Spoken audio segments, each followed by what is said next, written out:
बिस्मिल्लाहिर्रहमानिर्रहीम। अस्सलाम वालेकुम डियर स्टूडेंट। आज के लेक्चर में हम एक्सरसाइज 1.2 का क्वेश्चन नंबर 2 स्टार्ट करने वाले हैं। तो क्वेश्चन नंबर 2 में हमने फंक्शन के इन्वर्स के बारे में पढ़ना है। तो इन्वर्स क्या होता है? इन्वर्स पहले फंक्शन के एक्शन को अनडू करता है। ठीक है, तो ये मैंने एक छोटी सी एग्जांपल ली आपके सामने। तो ये है कि एक फंक्शन था जिसकी डोमेन x है, यानी जो फंक्शन था उसके लिए दो हमने सेट चूज किए, एक सेट x और एक सेट y। तो उस फंक्शन की जो डोमेन है वो x है, स्मॉल x, यानी इस सेट के एलिमेंट। ठीक है, और इस फंक्शन की जो रेंज है वो y है, y एलिमेंट, इस सेट के सारे एलिमेंट। ठीक है, तो ये डोमेन और ये रेंज। अब इस फंक्शन का इन्वर्स क्या करेगा? पहले फंक्शन की रेंज को डोमेन में कन्वर्ट करेगा, यानी इस फंक्शन का x का इमेज अंडर f क्या है? y। तो इनवर्स फंक्शन क्या करेगा? ये जो रेंज वाला एलिमेंट है y, इसको क्या करेगा? x में बदलेगा। मतलब अब इस फंक्शन की जो डोमेन है वो y बन जाएगी और उसकी रेंज क्या बन जाएगी? x बन जाएगी। इनवर्स क्या करता है? फंक्शन के एक्शन को अनडू करता है। तो ये मैंने एक और छोटी सी एग्जांपल ली है। ये फंक्शन f, ये उसकी डोमेन और ये उसकी रेंज। अब इस फंक्शन का मैंने इन्वर्स लिया है। अब ये इन्वर्स फंक्शन की डोमेन क्या है? f ऑफ x, जो f की क्या थी? रेंज थी। अब इस इन्वर्स फंक्शन की रेंज क्या बन गई है? x बन गई है। मतलब फंक्शन की जो डोमेन होगी उस फंक्शन के इन्वर्स की वो रेंज बन जाएगी। पहले फंक्शन की जो डोमेन होगी उस फंक्शन के इन्वर्स की रेंज, पहले वाले फंक्शन की जो डोमेन है वो उसकी रेंज बन जाएगी। ये देखें, इन्वर्स फंक्शन की जो डोमेन है उसकी रेंज है f इनवर्स ऑफ x, और इस फंक्शन जो f है इसकी अगर ये डोमेन यूज करें, यानी जो इसकी रेंज थी वो इसकी रेंज बन जाएगी। ठीक है, तो फंक्शन की जो डोमेन है वो उस फंक्शन के इनवर्स की क्या बन जाएगी? रेंज बन जाएगी। तो ये मैंने लिखा है domain of f is equal to range of f inverse. Function की जो डोमेन होगी उस फंक्शन के इनवर्स की वो क्या बन जाएगी? रेंज बन जाएगी, या domain of f inverse is equal to range of f। ठीक है, तो ये इनवर्स फंक्शन के बारे में था। थोड़ी सी मैंने एक दो एग्जांपल ली है तो इसको आप समझें। बाकी चूंकि इनवर्स जो है वो भी इटसेल्फ एक फंक्शन होता है, तो क्या ऐसा पॉसिबल है कि हर टाइप्स का फंक्शन का इनवर्स एग्जिस्ट करता है? क्योंकि हमने फंक्शन की टाइप्स के बारे में पढ़ा था, 1-1 function, into function, onto function, 1-1 and onto, 1-1 and into. तो वो जो टाइप्स हैं, क्या एवरी टाइप्स का इन्वर्स एग्जिस्ट करता है? यानी वहाँ पे जो हमने सारे फंक्शन देखे थे, डिफरेंट टाइप्स हैं, उन सारी टाइप्स का इन्वर्स एग्जिस्ट करता है? तो आंसर इज नो। ठीक है ना, अगर फंक्शन जस्ट 1-1 है या इनटू है तो ऐसा हो सकता है कि उस फंक्शन का इन्वर्स एग्जिस्ट नहीं करता। एक ही टाइप है, और वो कौन सी है? कि अगर फंक्शन बाइजेक्टिव फंक्शन है, मतलब 1-1 भी है और ऑन टू भी है, उस फंक्शन का इन्वर्स क्या करता है? एग्जिस्ट करता है। ठीक है, ये मैं एक छोटी सी एग्जांपल आपके सामने ले रहा हूँ। ये मैंने बोला है ना कि हर टाइप्स का फंक्शन का इन्वर्स एग्जिस्ट नहीं करता। मान लें कि आपका फंक्शन है, उसकी जो इनपुट है वो है 1-2 और उसकी जो रेंज है वो क्या है? 3 है। ठीक है, ये f था, तो ये फंक्शन है। ठीक है, तो अब इसका ये फंक्शन कौन सा है? इनटू फंक्शन है, ऑन टू फंक्शन है, ऑन टू फंक्शन। तो इसका इन्वर्स एग्जिस्ट नहीं करेगा। क्यों? क्योंकि इसका इन्वर्स जो है वो क्या बन जाएगा? अब ये उसकी डोमेन बन जाएगी, f इन्वर्स की जो रेंज है वो क्या बन जाएगी? 3, डोमेन बन जाएगी 3 और रेंज बन जाएगी 1 एंड 2, यानी सेम एक ही एलिमेंट की दो आउटपुट बन जाएंगी। तो इन्वर्स जो है उसको इटसेल्फ फंक्शन भी होना चाहिए। तो यहाँ पे अगर हम देखें, ये ऑन टू जो फंक्शन मैंने लिया है, इसका अगर हम इन्वर्स देखें तो उसकी डोमेन बन रही है 3 और रेंज बन रही है 1 एंड 2, मतलब एक ही एलिमेंट की दो आउटपुट बन रही हैं। ठीक है, तो ये फंक्शन भी नहीं बनता, तो इसलिए ऑन टू फंक्शन का इन्वर्स एग्जिस्ट नहीं करता। तो अब मैं एग्जांपल लेता हूं कि अगर आपके पास एक फंक्शन है जो कि 1-1 भी है और ऑन टू भी है, मतलब बाइजेक्टिव फंक्शन है, तो ये f इनवर्स। तो अगर आप इस फंक्शन की डोमेन है 1 एंड 2, 1 का इमेज है 3 अंडर f और 2 का इमेज है अंडर f 4।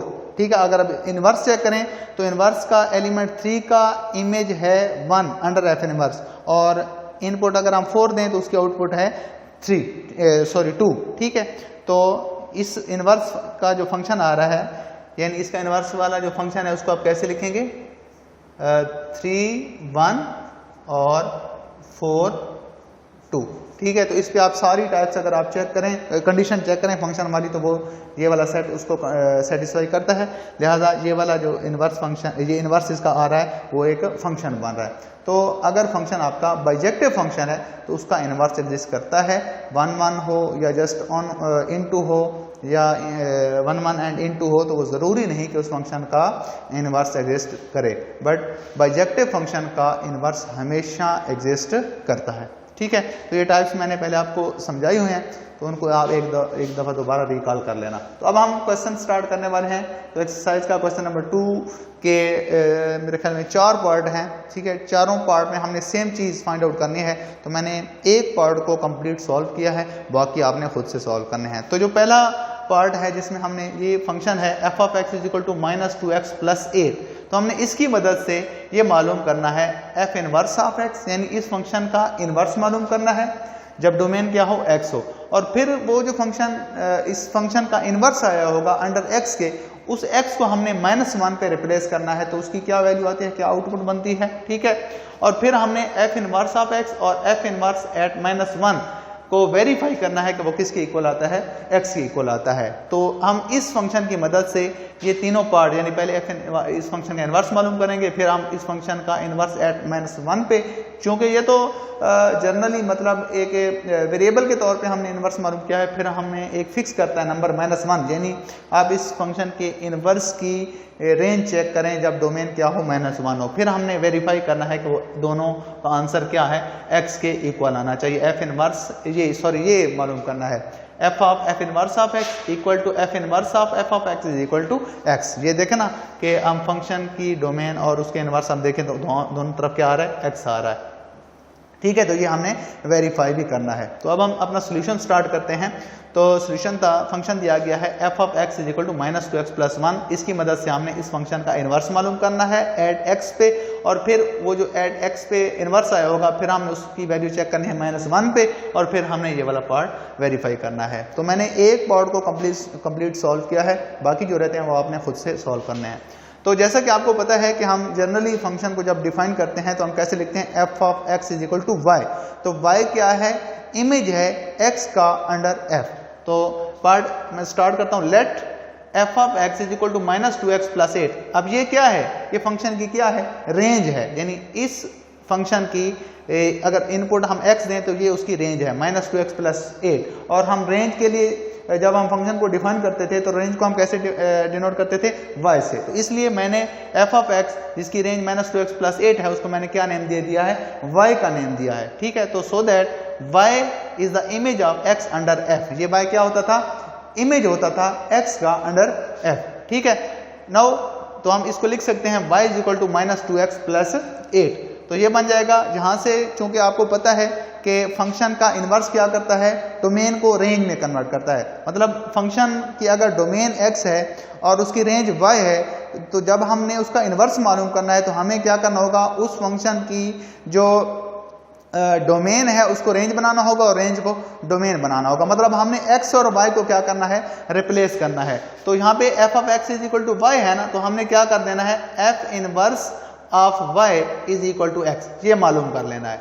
हमें दिया गया था y is equal to f of x, तो हमने इसका इनवर्स मालूम करना है, f को इधर ले जाएंगे तो f inverse of y is equal to x, क्योंकि इस फंक्शन की जो डोमेन है वो x है और रेंज y है। तो अब यहाँ पे डोमेन क्या बन गई है, y, यानी जो इसकी रेंज थी, और इसकी जो डोमेन है वो इसकी क्या बन गई है, रेंज बन गई है। तो मतलब हम क्या करेंगे, इसकी मदद से x की वैल्यू निकाल के यहाँ आके पुट कर देंगे। ठीक है, तो y इज इक्वल टू क्या बना है, -2x + 8। तो यहाँ से हमने x की वैल्यू निकालनी है, तो -2x को दूसरी साइड पे ले जाएंगे, जो प्लस का 2x हो जाएगा, और ये y था इधर आके माइनस का हो जाएगा। तो ये 2x is equal to 8 - y, तो यहाँ से x इज इक्वल टू क्या बन गया, 8 - y ओवर 2। तो f inverse of y is equal to x, और x किसके इक्वल आ गया है, 8 यानी ये x इज इक्वल टू था 8 - y ओवर 2। तो यहाँ आके इसकी वैल्यू पुट कर दी है, तो f inverse of y is equal to 8 - y over 2। तो ये आप y की जगह कोई भी आप वेरिएबल ले सकते हैं।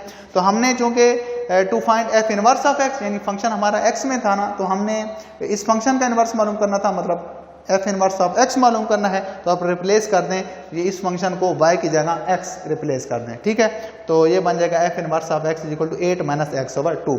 तो ये उस फंक्शन का इनवर्स आ गया। अब हमने इसी फंक्शन का इनवर्स -1 पे चेक करना है, तो हम क्या कर देंगे, इस x की जगह जस्ट -1 ही लिख देंगे और कुछ नहीं करना, ठीक है। तो मैंने f इनवर्स x की जगह क्या लिख दिया है, -1 लिख दिया है। तो -1 जब आप लिखेंगे तो ये बन जाएगा 8 माइनस इस x की जगह भी आप -1 लिखेंगे, तो माइनस इंटू -1/2। तो जब आप इसको आप सॉल्व करेंगे तो माइनस और माइनस प्लस हो जाएगा, तो ये बन जाएगा 8 + 1 यानी 9/2। तो अब f इनवर्स ऑफ x भी मालूम हो गया है और f ऑफ x और f इनवर्स ऑफ -1 भी हमने फाइंड आउट कर लिया है और f इनवर्स ऑफ x भी हमने मालूम कर लिया। अब हमें वेरीफाई करना है f inverse of x equal to f inverse of f of x is equal to x, ठीक है।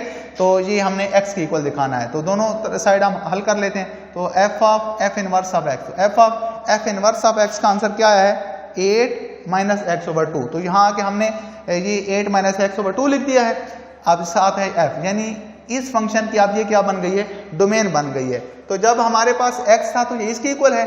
अब x की जगह क्या आ गया है, 8 माइनस x/2। तो हम यहाँ आके क्या कर देंगे, x की जगह 8 माइनस x/2 को रिप्लेस कर देंगे। तो जब आप रिप्लेस करेंगे तो ये -2 x की जगह आ जाएगा 8 माइनस x/2 और प्लस का 8। अब जब इसको सॉल्व करेंगे तो ये -8 + x + 8, तो x 8 और 8 कैंसिल हो जाएगा, x बच जाएगा। फिर आपने क्या करना है, f inverse of f of x मालूम करना है। तो f inverse of f of x is equal to f inverse f of x किसके इक्वल है, f ऑफ x इक्वल था -2x + 8। तो इसकी जगह मैंने -2x + 8 लिख दिया है।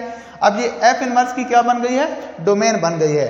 और f इनवर्स ऑफ x किसके इक्वल है, 8 माइनस x/2। तो इस x की जगह आप क्या आ गया है, -2x + 8। तो हम यहाँ आके -2x + 8 x की जगह रिप्लेस कर देंगे, तो इसकी जगह क्या आ जाएगा, -2x + 8, ठीक है। बाकी उसी तरह ये 8 माइनस और ये 2 ये बटे में आएगा। इसको जब आप सॉल्व करेंगे तो 8 ये माइनस अंदर मल्टीप्लाई होगा तो प्लस का 2x और माइनस का 8 हो जाएगा। 8 और 8 कैंसिल हो जाएगा, 2x/2 आ जाएगा, 2 से 2 कैंसिल हो जाएगा, तो बाकी x बच जाएगा। तो हमने दोनों साइड को सॉल्व करके देख लिया, आंसर किसके इक्वल आ रहा है, x के ही इक्वल आ रहा है, ठीक है।